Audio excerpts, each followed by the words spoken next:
Vamos a empezar. Recording is on. Hola a todos. Pues es momento de empezar nuestro club de lectura.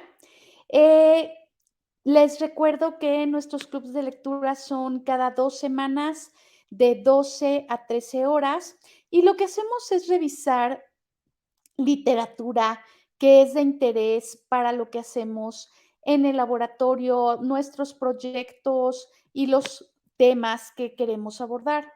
Hoy vamos a platicar un tema que nos interesa muchísimo. Esta propuesta es parte del seminario que tenemos sobre revisiones de literatura. Aquí está el texto del artículo, la liga, la referencia bibliográfica para que ustedes la puedan ver. Precisamente en la sesión de hoy nos va a presentar Areli. Areli Alín Rivera Torres es estudiante de biología en la Facultad de Ciencias.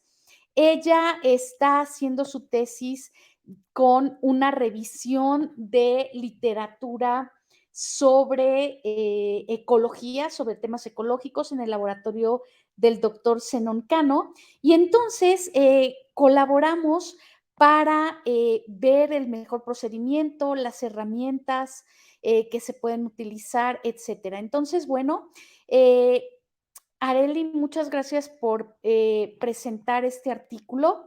El título es una guía básica para la formación de preguntas, la búsqueda sistemática y la selección de estudios para revisiones de literatura en ecología y evolución. Les recuerdo que estamos grabando la sesión para poderla subir a YouTube y que lo puedan ver los demás interesados. Entonces, pues bueno, ya tienen aquí en Twitter también la liga de la presentación que va a dar Areli. Ustedes pueden darle clic y seguir lo que nos va a estar presentando. Entonces, muchísimas gracias, Areli. Dejo de presentar para que tú puedas ejercer todos tus poderes como expositora. Claro, muchas gracias. Voy a compartir mi pantalla, ¿sí se ve? Ahorita te decimos. Sí, se ve perfecto. Sí, se ve. Muchas gracias. Ok. Bueno, pues vamos a poner nuestros micrófonos y nuestras cámaras apagadas para que toda la atención se centre en tu exposición y terminando haremos la sesión de preguntas, comentarios, discusión, porque bueno, la idea es que los que hemos leído el artículo contribuyamos también a este diálogo. Muchas gracias. Bueno, yo les voy a hablar de este artículo que es una guía para la formación de preguntas, la búsqueda sistemática y la selección de estudios para revisiones de literatura en ecología y evolución. Yo actualmente estoy haciendo una revisión sobre los efectos de la contaminación lumínica en los ecosistemas. Y pues desde mi punto de vista este artículo es muy interesante y es fácil de seguir las reglas generales que nos proponen. Entonces vamos a empezar por una pequeña introducción. Las revisiones sistemáticas tienen por objetivo proporcionar un resumen válido de los principales hallazgos de la investigación a través de procedimientos explícitos y bien planificados. Al momento en el que vamos a realizar una revisión sistemática, nos podemos encontrar con muchas dudas y hay muchos pasos y muchas decisiones que tomar. Y entonces, este artículo lo que propone es una guía con reglas generales para poder realizar las revisiones sistemáticas. Y no solo sistemáticas, porque creo que esto se puede aplicar también para otro tipo de revisiones. Entonces, lo primero que debemos hacer al realizar una revisión es decidir la pregunta. Y para poder hacer una pregunta hay que considerar que no debe ser un tema tan amplio que se nos escape de las manos. Entonces, el primer paso es la formulación de la pregunta inicial. Esta puede iniciar con un tema amplio, pero puede irse reduciendo poco a poco o puede ir también ampliándose de acuerdo a cómo vaya siendo necesario. Por lo que nuestra pregunta inicial al principio se puede someter a múltiples rondas de ampliación y también de reducción. Por ejemplo, las compensaciones entre reproducción y supervivencia se pueden reducir a el esfuerzo paterno y la supervivencia de las aves. En este artículo, al momento en el que nos van explicando los pasos, también nos van poniendo un ejemplo en el que pudieron aplicar estas reglas. Entonces, este ejemplo es sobre la inversión terminal. Y pues esta hipótesis básicamente lo que establece es que cuando los individuos perciben una amenaza de supervivencia lo suficientemente intensa, podrían aumentar su reproducción actual para aprovechar al máximo su potencial reproductivo restante. Por lo que la pregunta general de su ejemplo práctico es si los individuos que perciben una amenaza de supervivencia invierten más en reproducción. Entonces, el siguiente paso sería realizar una búsqueda de alcance. Una búsqueda de alcance nos sirve para familiarizarse con un tema en particular, determinar si hay suficiente investigación primaria e identificar revisiones existentes. Para esto es necesario reunir un pequeño conjunto de artículos que puedan ayudar a la identificación de expertos en el tema. Y pues el número mínimo de estudios va a depender de la pregunta, del tipo de revisión que queremos realizar y de consideraciones prácticas como el tiempo que tenemos para realizarlo. Estas búsquedas se pueden realizar en plataformas como Web of Science, Google Scholar o Scopus. En el caso del ejemplo práctico, se ingresó Terminal Investment Review en Google Scholar y se encontraron una serie de revisiones narrativas sobre el tema y también estudios empíricos que prueban la hipótesis de la inversión terminal. Encontrar revisiones narrativas puede ser muy útil porque de esta manera es posible saber cuál es la cantidad de información que hay. Y también pues podemos ver posibles enfoques que podría llevar nuestra revisión. Después de eso, lo que hay que hacer es mapear la literatura. Esto es una herramienta útil para usar artículos identificados en la búsqueda de alcance realizada previamente para comprender la literatura más amplia. Se pueden organizar las palabras claves que encontramos en los títulos y en los resúmenes, como lo hicieron aquí en el ejemplo. Aquí pusieron cinco clasificaciones, sí. Y también se puede realizar mapas. Estos mapas, pues básicamente nos dicen cuáles son las palabras, nos van organizando las palabras conforme se van mencionando más o son más comunes. Entonces, en el ejemplo, por ejemplo, se tomaron 16 de los estudios empíricos encontrados al mapear la literatura y entonces se organizaron de esta manera, como ya se los mostré, y también se generó esta nube. Y aquí se puede observar que hay mucho la mención a la palabra inmune y infection, lo que sugeriría que hay un enfoque experimental común, que es usar un desafío inmunológico como una amenaza para la supervivencia. Entonces, hacer este tipo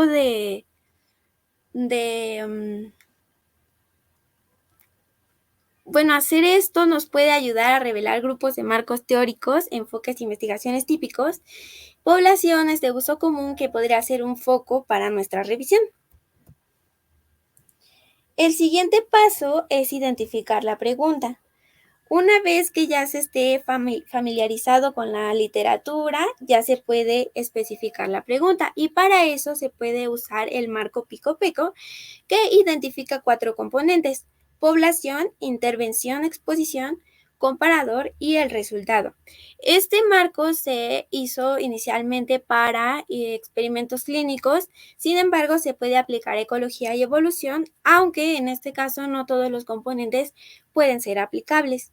Y ya después lo que sigue es refinar la pregunta, identificar los criterios de inclusión y pues ya finalizarla. Esto se puede realizar de igual manera mediante el marco pico-peco y además, como ya lo había mencionado anteriormente, puede tener múltiples etapas de refinamiento hasta que quede la mejor pregunta posible.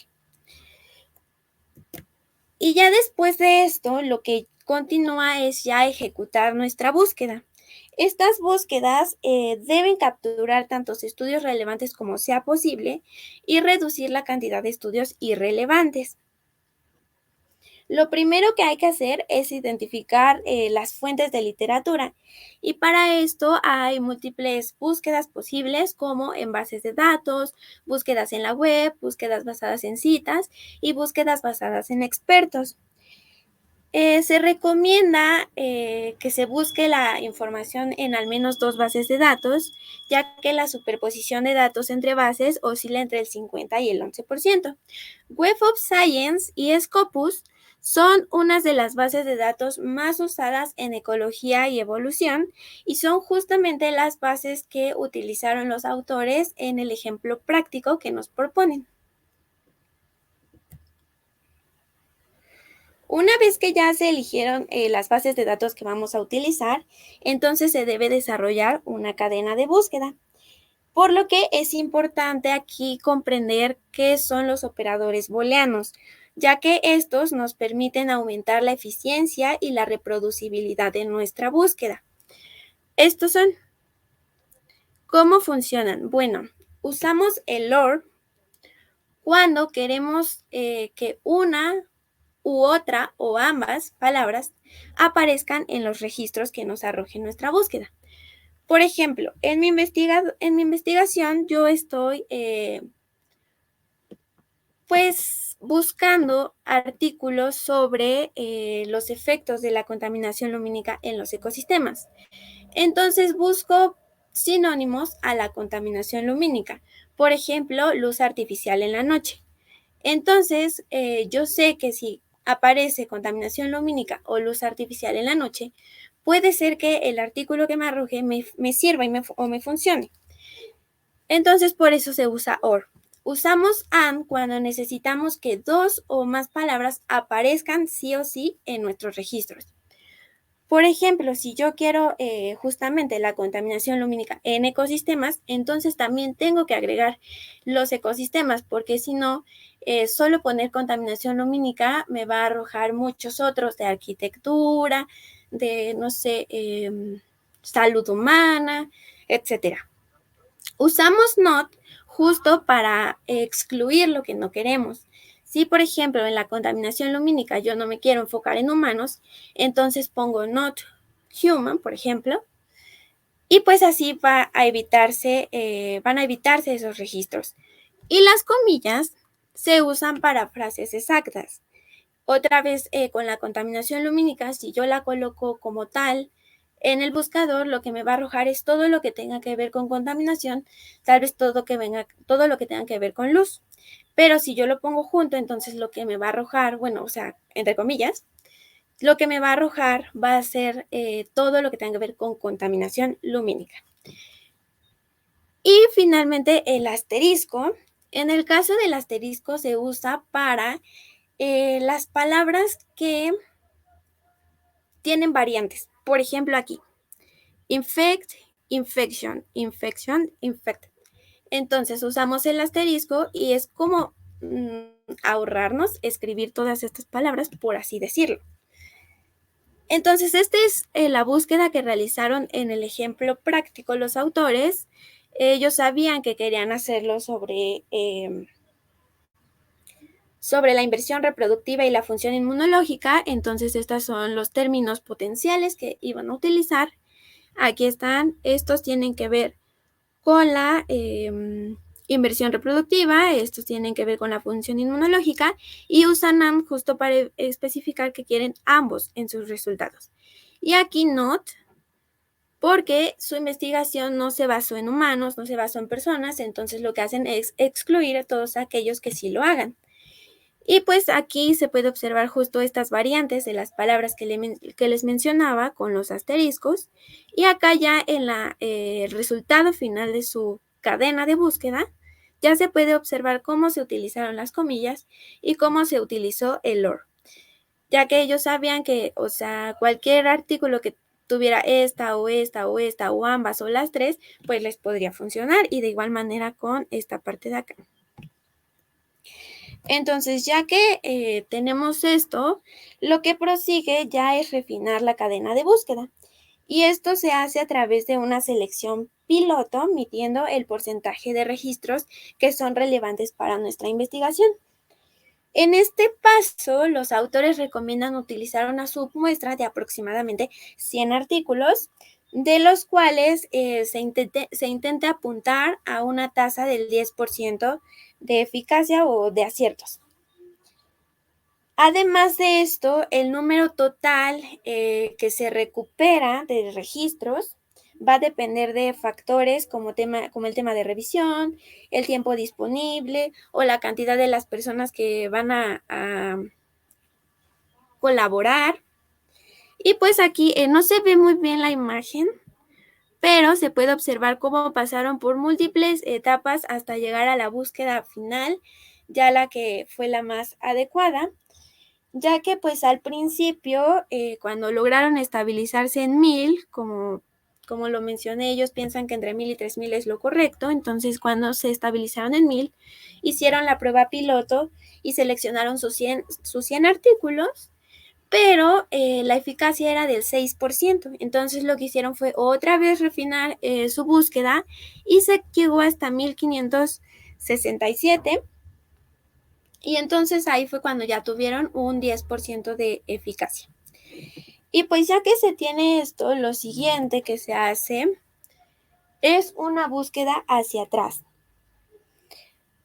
Se hace una búsqueda hacia atrás porque los estudios publicados relevantes que se pierden en las búsquedas en las bases de datos se pueden encontrar justo en las búsquedas que se hacen basadas en literatura.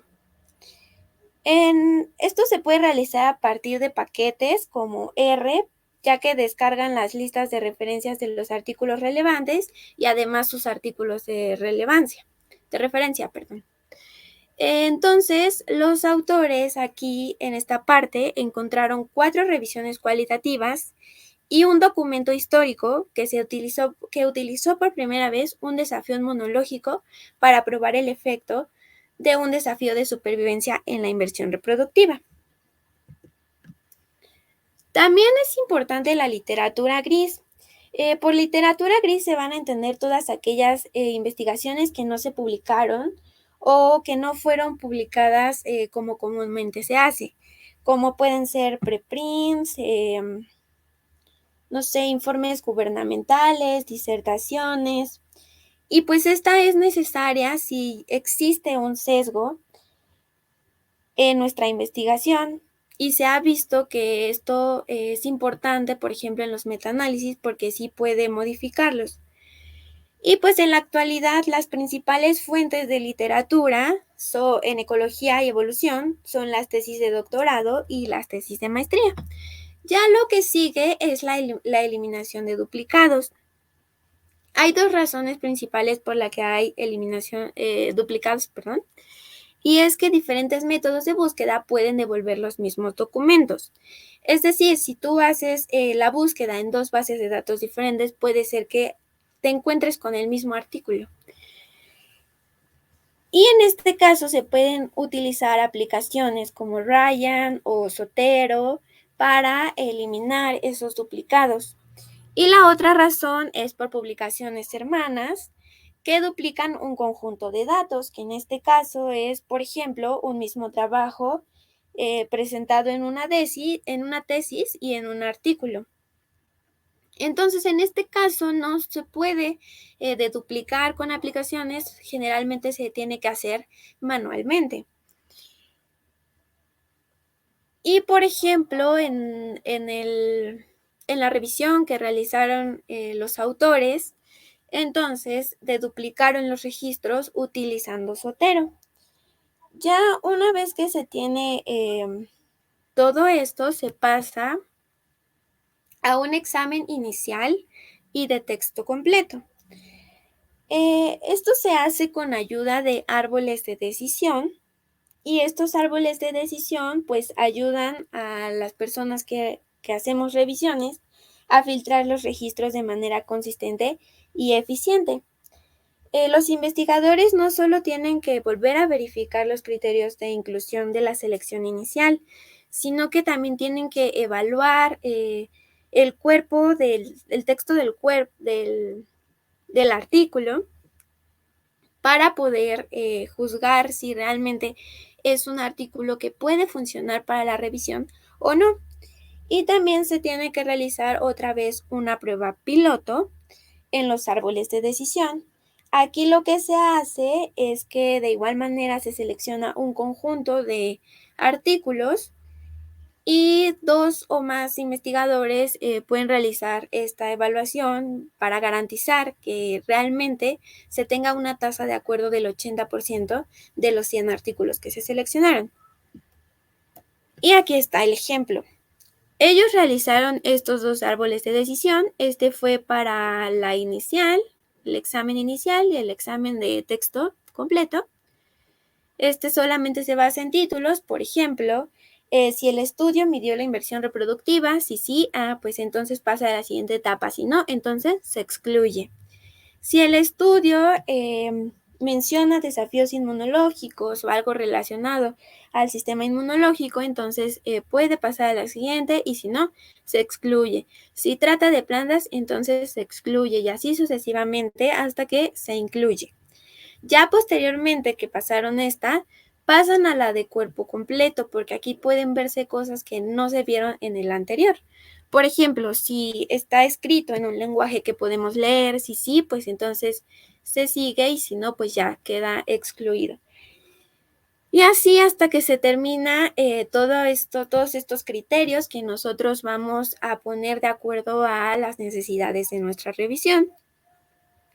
En este caso, 2 autores realizaron la prueba piloto con una selección de 100 registros al azar y pues la tasa de acuerdo fue de un 92%.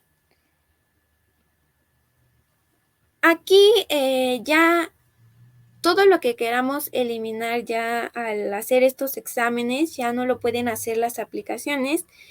Generalmente ya se tienen que hacer manualmente, aunque hay aplicaciones que pueden ayudarnos como Ryan, que pues tiene muchas ventajas, pues es gratuita, es en línea y permite a múltiples evaluadores, además de que se pueden usar diferentes colores para hacer pues hacerlo más fácil visualmente. Y pues básicamente en este artículo se realizó una guía con reglas generales para poder realizar una revisión sistemática o un metaanálisis que consiste en 4 pasos, que es la decisión de la pregunta, luego es la ejecución de la búsqueda, el examen inicial y el examen de texto completo. Hay varios protocolos, no solamente está este es enfocado a ecología y evolución, y sin embargo considero que posiblemente se puede aplicar en otras áreas, pero también hay otros métodos, otras reglas que pueden utilizarse. Y aunque esta está asociada más a revisiones sistemáticas y metaanálisis, los autores mencionan que es importante y que se puede utilizar también en otro tipo de revisiones porque de esta manera se puede reflejar con precisión el estado de comprensión de un campo. Y pues eso sería todo.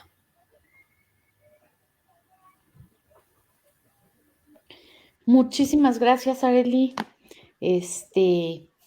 Muy, muy clara y muy concisa tu exposición. Nos da suficiente tiempo para platicar sobre todo lo que has expuesto y para que comentemos sobre el artículo. Entonces, sin duda un artículo muy interesante, pero antes de intervenir, pues abramos la conversación hacia los demás, que tengan dudas, comentarios, que quieran aportar algo, los que pudieron leer el artículo, que lo comenten. Entonces, por favor, ¿alguien quiere participar?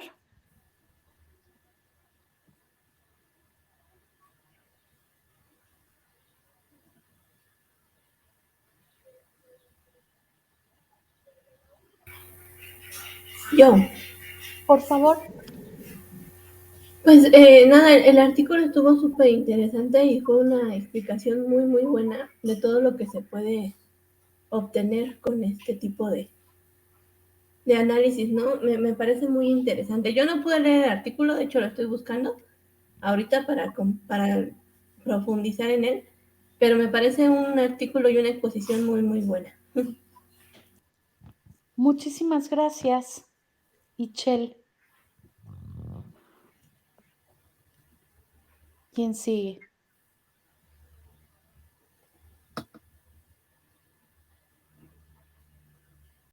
Pues yo, a mí me gustó la verdad bastante. La exposición me pareció muy clara. Muchas felicidades, Arely.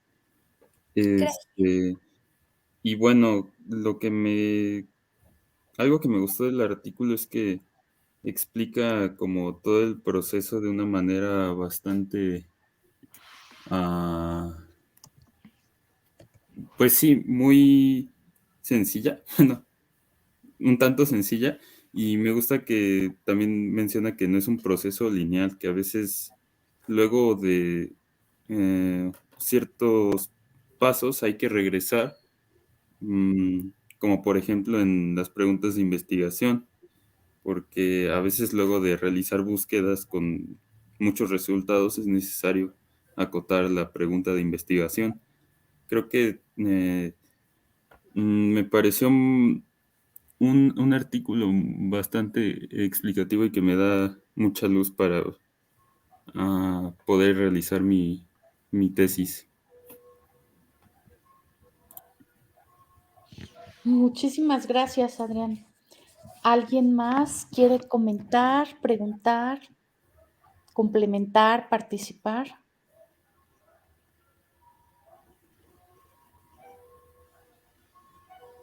Bueno, entonces, lo hago yo. Voy a presentar mi pantalla. En realidad, de verdad, este artículo es realmente muy interesante. A mí me pareció, que es uno de esos artículos que uno tiene que poder revisar cuando va a hacer un trabajo de investigación centrado en literatura. Yo les comparto mi presentación, hice algunas anotaciones y también extraje información sobre el artículo. Ustedes pueden verlo si entran aquí a la página del seminario, en donde viene recursos, abren la pestaña y aquí aparece la liga. Entonces, bueno, yo la voy a poner en Twitter para que ustedes puedan verla desde ahí. Entonces, les comparto mi presentación. Entonces, déjenme poner la liga más corta para que sea más fácil. Entonces, bueno, lo primero que quisiera decir es que lo que me encantó del artículo, son varias cosas. Una que ya mencionó Adrián, que es precisamente esto de que no es un proceso lineal, sino que es un proceso iterativo. Y esto lo dicen muchísimo en el artículo. Entonces, bueno, eh, agregué las notas de la lectura de este artículo a la presentación que tenemos sobre revisiones de literatura. Después de presentar toda una introducción, que no es el objeto de esta presentación, hablo un poco sobre lo que yo denomino biorevisiones, que son las revisiones de literatura en el área de biociencias. Y entonces empiezo con algunas de las cosas que se exponen en este artículo. A mí me parece interesante mencionar que este protocolo sirve para cualquier tipo de revisión. Los autores hacen énfasis en esto, pero no solo eso, sino que evidentemente el procedimiento que explican y los tips que dan son muy útiles para todo esto. Debo decir que me parece importante recalcar que lo que uno hace en una revisión sistemática y en un metaanálisis es obtener datos del corpus de la literatura. Es decir, lo que uno está buscando son artículos que contengan datos que puedan probar la hipótesis o no que uno ha establecido en la pregunta de investigación. Además, es importante decir que se consideran literatura secundaria. ¿Qué significa esto? Que nosotros estamos haciendo una investigación con base en otros artículos. O sea, la referencia que estamos utilizando son los datos que se están generando en otros artículos. Y si en este proceso uno no es segura de identificar estudios de calidad, entonces los resultados pueden no ser confiables. Entonces, por eso es tan importante la manera en la que ellos exponen el procedimiento y cómo si uno sigue el procedimiento de manera específica, entonces va a ser fácil replicar el estudio. Y este es uno de los temas que mencionan mucho en el artículo y que es un tema trascendental en las buenas prácticas de la ciencia actual. Y es que si uno va a hacer un procedimiento, ese procedimiento sea replicable.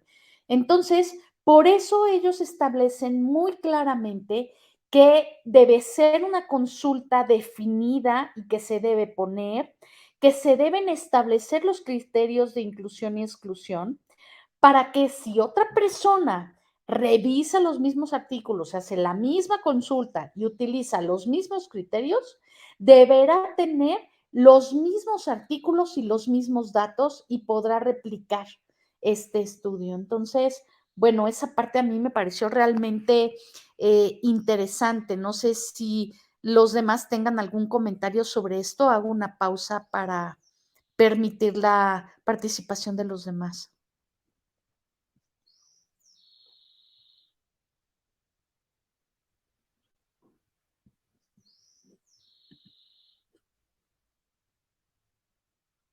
Sí, bueno, justo, de hecho, otra cosa que me gustó es que estaba la parte de try yourself. Entonces, pues sí, esta parte de que te da las herramientas para que tú puedas realizar de manera muy didáctica una revisión, eso también me gustó mucho del artículo. Sí. Sí, exacto, así es.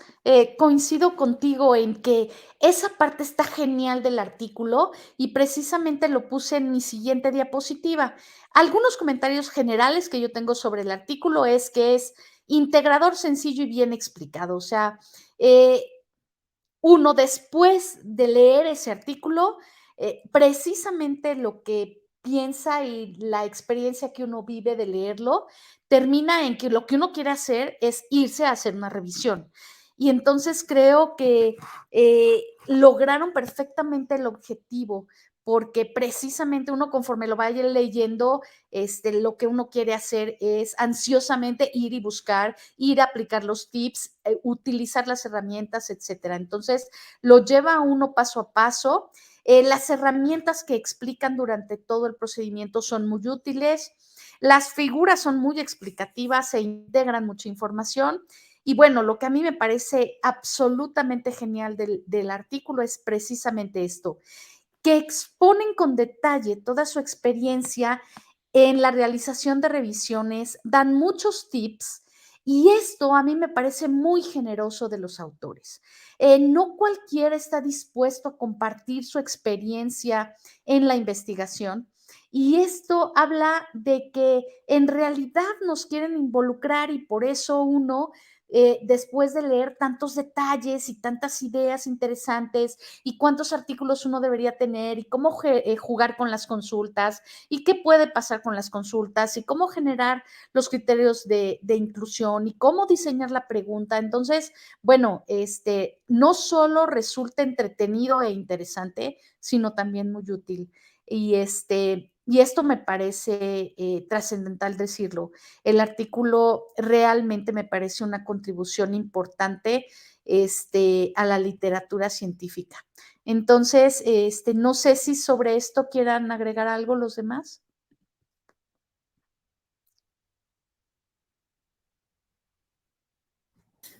Pues justamente a mí también lo de la experiencia de los investigadores me gustó mucho que la contaran porque pues ahí te puedes dar una idea, por ejemplo, de cuánto tiempo aproximadamente, bueno, ahí sumando las horas que aparecían en el diagramita, creo que era la página 17,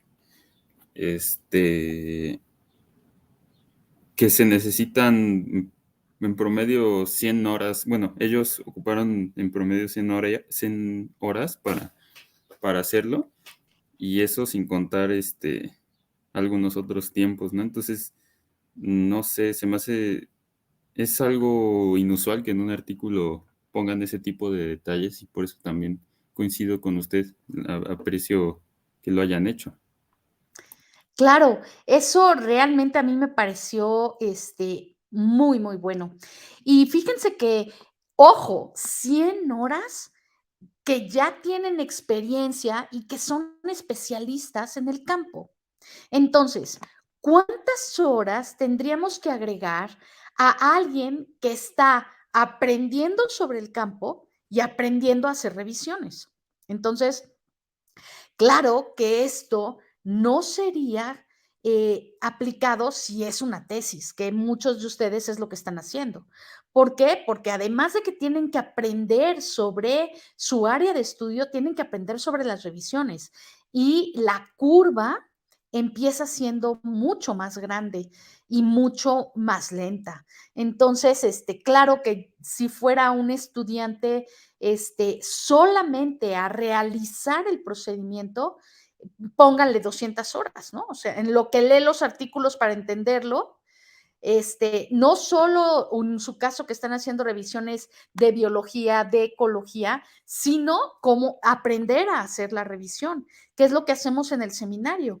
Entonces, le tenemos que dedicar tiempo a leer los artículos, a discutir, a practicar, a aprender a usar las bases de datos. Entonces, en este caso no estamos considerando que en realidad son muchas más horas en el caso de que tenga que ser una tesis, más la redacción de la tesis, etcétera. Entonces, es mucha inversión de tiempo y la verdad es que muchas veces no se considera así. Entonces, esto facilita mucho planear.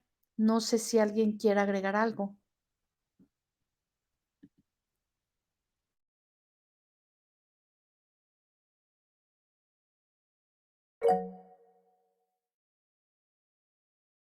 Parece que no, entonces, si me dan, el espacio, sigo hablando sobre esto.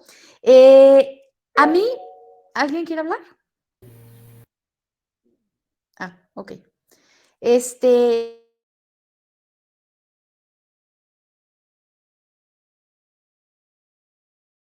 Utilizar los operadores y las diferentes maneras en las que se pueden utilizar los términos, a mí me parece trascendental. Me encanta la idea de la consulta exploratoria para hacer la búsqueda. Ellos proponen que uno busque artículos relevantes. Yo, por ejemplo, utilizo la idea de que se identifiquen artículos tipo. A esos artículos interesantes yo les llamo artículos tipo, que son como las especies tipo, es decir, qué tipo de artículo, con qué condiciones muy precisas son las que me van a servir para contestar la pregunta y hacer la revisión. Entonces, esta parte también me parece realmente interesante. Eh, la cantidad de registros. Esto, la verdad es que hay muchísima gente que no lo considera. En realidad, uno empieza siempre teniendo entre 1000 y 3000 registros, y esos la verdad es que son poquitos. O sea, cuando uno ya llega a tener 1000 o 3000 registros sobre un tema determinado es porque uno ya le buscó un buen rato, porque uno ya invirtió buenas horas en las bases de datos, y luego esos 1000, entre 1000 y 3000 registros se van a convertir en cientos, ¿no? Quizás 200, 300 artículos, y a veces van a ser 50 o 100. Recuerdo que en el artículo dicen que uno de los autores se tardó muchísimo tiempo en explorar artículos y que terminó con 15, y que entonces, pues después de esa experiencia a uno le sugieren que utilice como criterios más específicos para buscar la información. Entonces, está aquí precisamente, ¿no? Que evaluó más de 100,000 artículos, se quedó con 122. Entonces nos dicen, ¿saben qué? Mejor apliquen los procedimientos que les estamos diciendo en medio para que nadie tenga que hacer esto. En realidad, ese dato a mí me pareció espeluznante porque de verdad nos pasa, ¿eh? Uno empieza con muchísima literatura, pero al final la literatura que sirve, resultado de este diagrama en el que uno va definiendo si algo sí sirve o no, y en el que además uno tiene que establecer estas, esta información que es realmente importante para establecer si uno incluye o no la información en en el estudio es importantísimo. Para mí, como parte del procedimiento, esta parte termina siendo muy dedicada, muy delicada y muy específica para permitirnos establecer, qué se va a hacer y qué no se va a hacer en una revisión. Entonces, bueno, además ellos nos dicen varias de las cosas que Arely ya nos mencionaba, la importancia de ser exhaustivo, considerar la literatura gris y los puntos estratégicos del procedimiento, ¿no? Una buena búsqueda, lo que ellos llaman eliminación de duplicados, nosotros generalmente en el laboratorio lo denominamos curación de información, porque la verdad es que no solamente uno elimina duplicados, sino revisa metadatos, extrae información del corpus, registra la información. Entonces, esta parte de la curación es realmente interesante. Y bueno, ellos terminan diciendo que es importante registrar la revisión.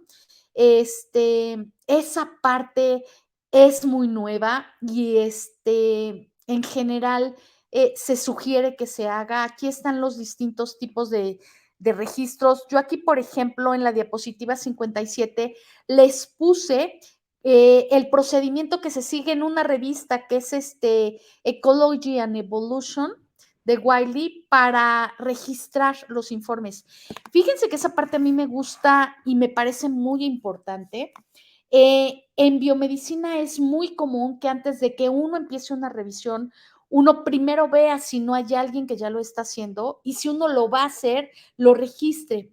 Esto de registrarlo, fíjense que puede resultar muy útil porque si hay alguien más que lo esté haciendo, entonces uno ve que ya existe y en lugar de empezar la revisión, uno se une al equipo. Y esto hace mucho más robusta la colaboración y facilita la interdisciplinariedad. Y luego, por último, pues si nadie lo estaba haciendo y uno lo genera, entonces uno puede difundir que está haciendo ese proyecto y a lo mejor hay otras personas que quieran participar en la investigación. No sé si a alguien le gustaría comentar sobre esto.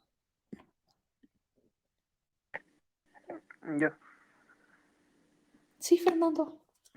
bueno, me pareció bastante el artículo porque, bueno, es de carácter metodológico de la búsqueda, que se hacen las revisiones de literatura, pero en general en cualquier investigación que se haga, se debe empezar por el estado del arte del tema y pues conocer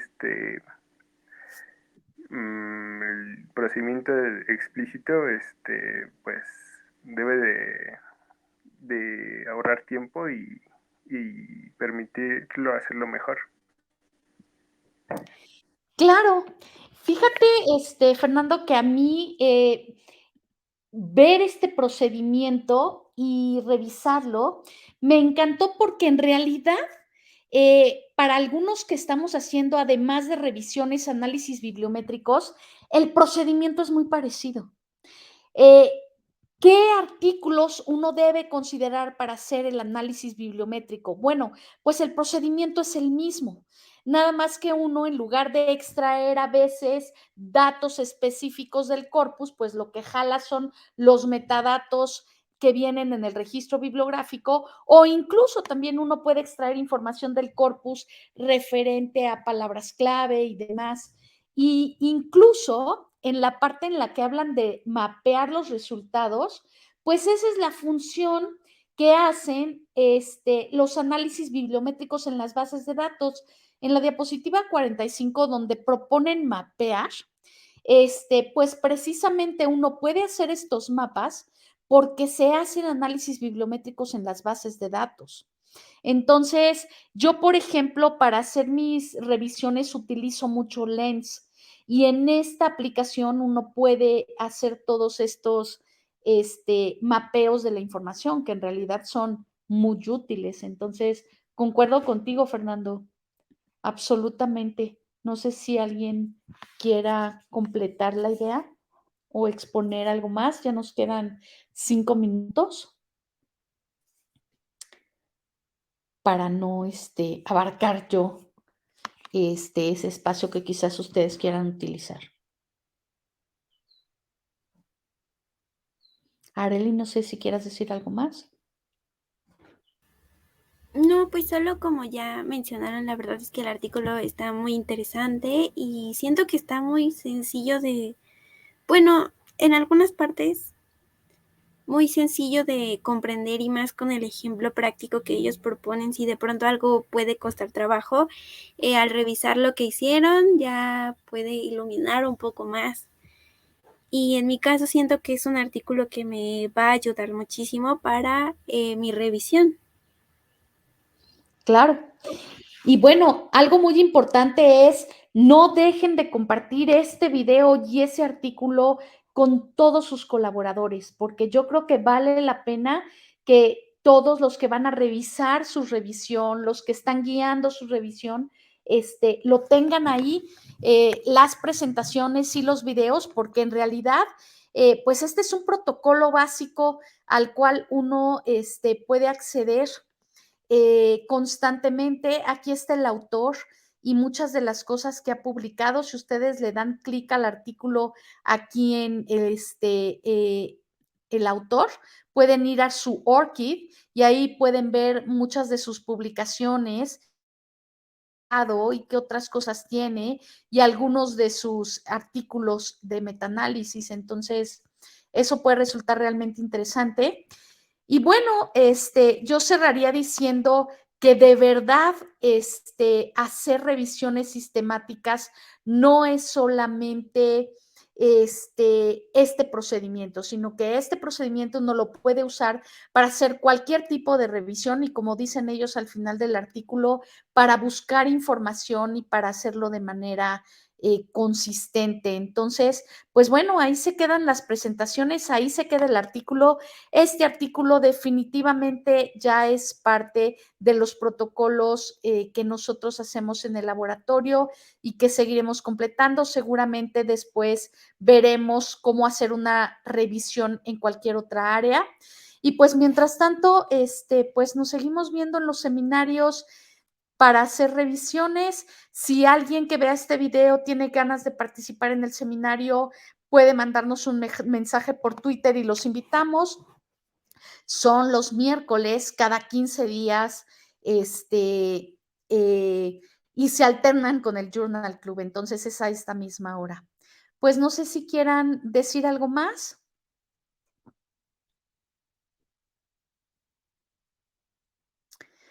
Bueno, entonces yo termino invitándolos al siguiente Journal Club. El siguiente Journal Club lo va a presentar Fernando, miembro también del laboratorio, y él nos va a platicar sobre un análisis de citación sobre botánica. Estamos haciendo un proyecto sobre bibliometría, cienciometría, altmetría, es decir, análisis métricos en biología, y él nos va a presentar un caso. Entonces, los invitamos a leer el artículo y a discutirlo en la siguiente sesión. Ha sido un placer compartir con ustedes este espacio y pues nos vemos en la próxima. Muchas gracias a todos. Les mandamos la transmisión de este video por medio de Twitter. Nos vemos.